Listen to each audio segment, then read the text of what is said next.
Some historians call the recent events between the United States and Cuba groundbreaking. New talks of a new relationship has many excited but cautious of what's to come. While full diplomatic relations between the U.S. and Cuba have recently been restored, what does it all mean for Americans, and is Cuba ready for the influx of visitors? I take a closer look at tonight's Insider's Report.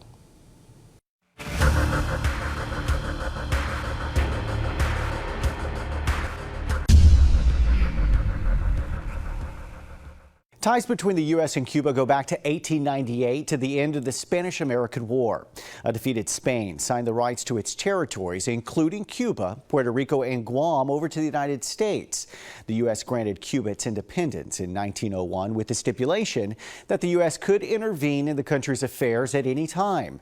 Then came the Cuban Revolution, and everything changed in 1959 when Fidel Castro and his freedom fighters successfully overthrew the government of President Batista. Now, the relationship between the two countries has been contentious for years, leaving many with little hope for change. Patria o muerte, this really dramatic official slogan, right? The fatherland or death. The year was 1960. Fidel Castro has gained control of Cuba, straining relations with the United States after taxing American products so heavily that U.S. exports are cut in half in just 2 years. President Eisenhower responds, imposing trade restrictions on everything except food and medical supplies. But Castro's expanded trade with the Soviet Union forces the United States to cut all diplomatic ties. On February 7, 1963, President John F. Kennedy issues a permanent embargo against Cuba. Restrictions placed on the purchase of Cuban goods or their transport to the United States. Historians say the darkest moment in the country's relationship came on the morning of October 15, 1962, when U.S. spy planes discovered evidence that the Soviet Union was building missile bases in Cuba. Unmistakable evidence has established the fact that a series of offensive missile sites is now in preparation on that imprisoned island. For the next 12 days, the United States and Russia were locked in a nuclear face-off. It was dubbed the Cuban Missile Crisis, and only ended after Nikita Khrushchev accepted Kennedy's proposal to remove U.S. missiles in Turkey in exchange for the de-arming of Cuba.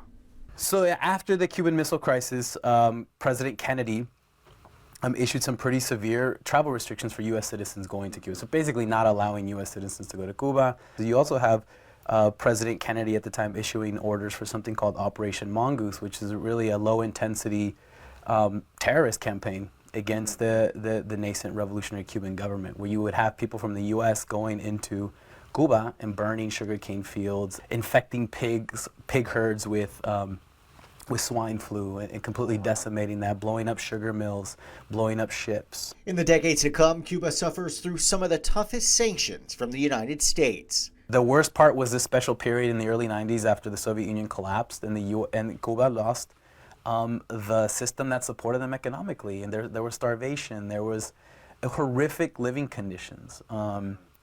So it's a economically and socially difficult place. But in 2014, things changed. After a prisoner exchange with Cuba, President Barack Obama announced moves to reestablish diplomatic relations and to loosen travel and economic policies. In January of 2015, President Obama officially expanded the categories of authorized travel to Cuba. It's a very mysterious place at this point. It's been embargoed by the United States since the late 50s.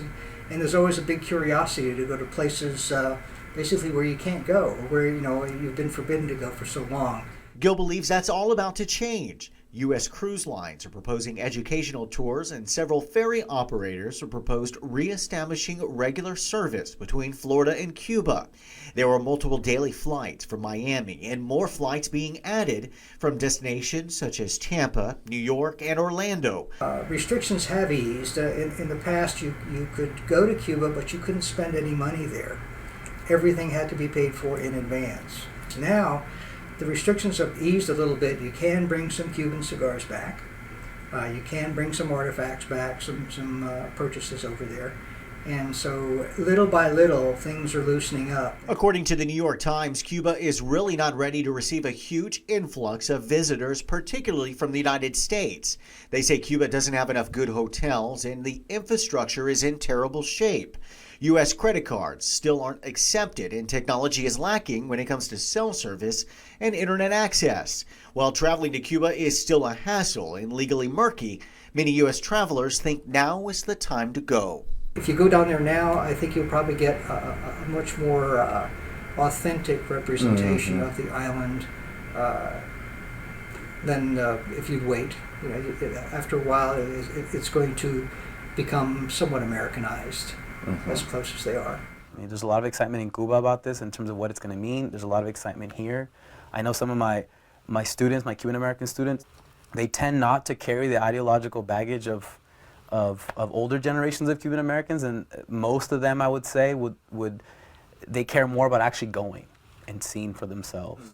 After more than 50 years of Cold War-era sanctions, a United States flag flies high in Cuba.